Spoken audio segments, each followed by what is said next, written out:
Continue to feel His presence move upon this place as He touches your heart. Imagine, no, dako kayang kalibutan, pero isa ka sayang nakitaan.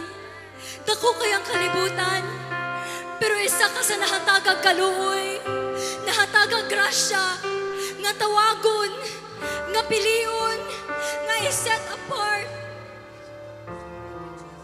So right now, let's just appreciate the goodness of Jesus.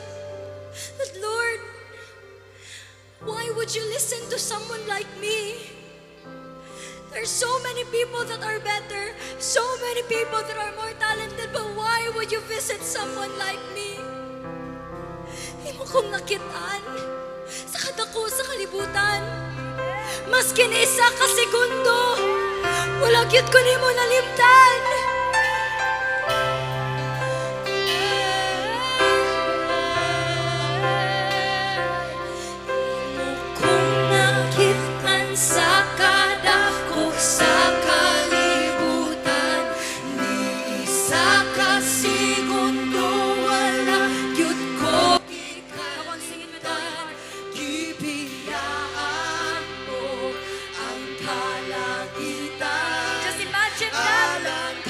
Sa kamayong Diyos, iyak ang nakinan sa kadako sa kalibutan.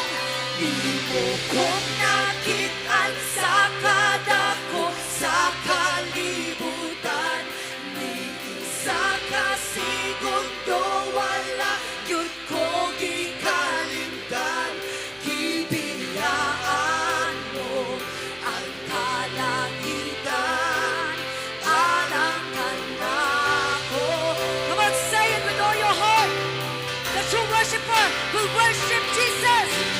Kung nakitaan sa kadako sa kalibutan, di isa ka segundo, walang kalimtan ni Jesus. Gibiyaan mo ang kalangitan. Alang ka na ko.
Kanino ikain mo akong kaniyay ko dihino anong ipakamatyan mo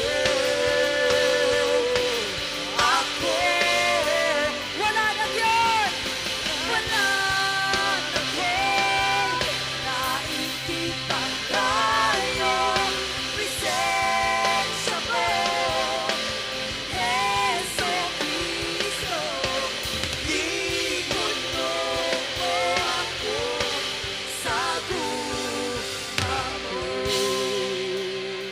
makalabaw kay Jesus?